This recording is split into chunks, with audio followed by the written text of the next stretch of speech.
Hi, my name is Laurie. This is my C2 Eagle vlog for week 11, lesson 11, that is chapter 8, Rice, Paddies, and Math.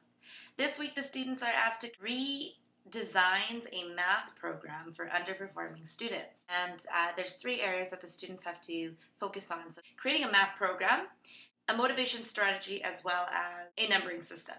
Now, I thought there were some issues here. To create a math program, the instructions are very ambiguous and vague.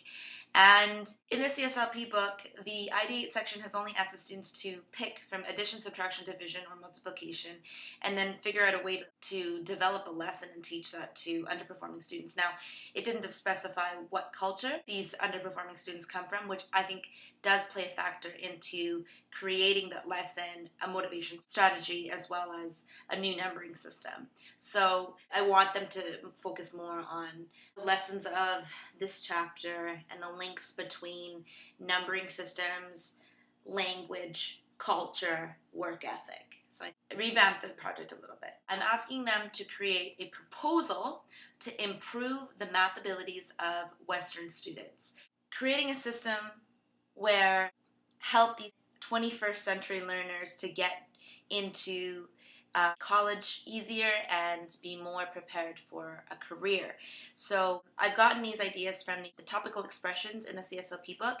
So I am going to make a requirement for the students to use the following words: college ready, career ready, 21st century learner, and different paced learning. So within their introduction or conclusion or their summaries, the students must use these words.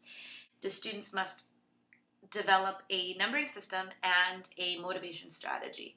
So because I'm basing it off of Western culture, it's going to be changing or revamping the English numbering system. I've broken down the project into 4 steps.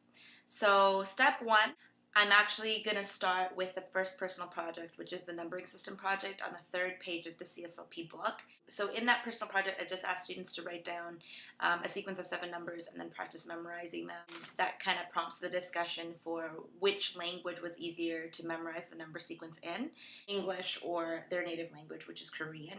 So then a little discussion within the groups where I want them to figure out which numbers in the English language were the hardest to learn, and then kind of brainstorm a way to revamp that numbering system to make it more simple and logical. In the book, they talk about how the English language has created a numbering system that is irrational and complicated. Due to this numbering system that Western culture has, they've apparently found a link between that and students less willing to concentrate and sit down and try to solve problems. So revamp the numbering system to make it more logical, to make it more simple. Page 266 to 267 in Gladwell's book, they explained the difference between English numbers and Chinese numbers, and how the Chinese numbers you can fit 7 digits in 2 seconds because it's a quarter of a second each per number word, whereas in the English language, since it's about a third of a second, you can't complete 7 digits, and therefore you can't memorize those like a number sequence of 7 numbers. I'm going to allow the students in their groups to design a numbering system, figure out what numbers they want to keep in more of a structured form and which ones they want to change. I change single digit numbers, or for double digit numbers, for instance, the numbers 10 to 19. It's very kind of random. It seems as though there's follow pattern 13 or 14, 15, 16, 17, and so on. But 11, it's not 1 teen, or 12, it's not 2 teens. So step 2 will be the motivation strategy, which is again their personal project on page 6 of the CSLP book. I want the students to discuss what Gladwell mentioned in his book about how the cultural differences can affect motivation, and this has to do with working and solving problems. So this was on page 287 to 288 of Outliers. He was discussing how the skill-oriented Asian rice agricultures were having a stronger relationship between effort and reward. So they believed the more effort you put in, the more rewards you will reap. Whereas mechanically oriented cultures were less that way, and they had more time for leisure and other activities. On page 6 of the CSLP book, I create a media card, and I'm going to ask the students to do like a short answer quiz where they come up with ideas on how to motivate students who are from a different culture that does not have that background and get them to become more motivated and work harder. And then ask them to develop strategies to teach math. So, for instance, are they going to use food benefits?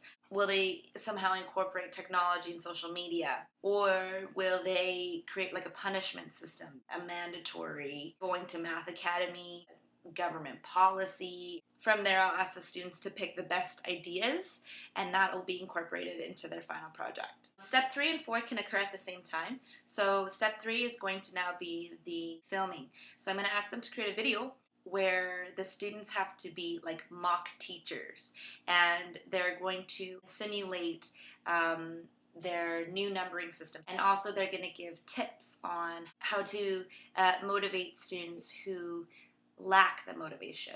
Step 4 will be creating a PowerPoint, 80% visual, 20% text, basically a page describing their new numbering system, explaining the rationale behind any changes in the current numbering system for the English language, and then another page on motivation strategies, and then a final page introducing their teacher's aid video, which has the mock simulation. Of course, I want them to create a speech for each page of their PowerPoint and then have cue cards when they come up and present. So I will check in again after I teach my classes and let you know how they went and what I changed along the way. And good luck with your classes. See you later.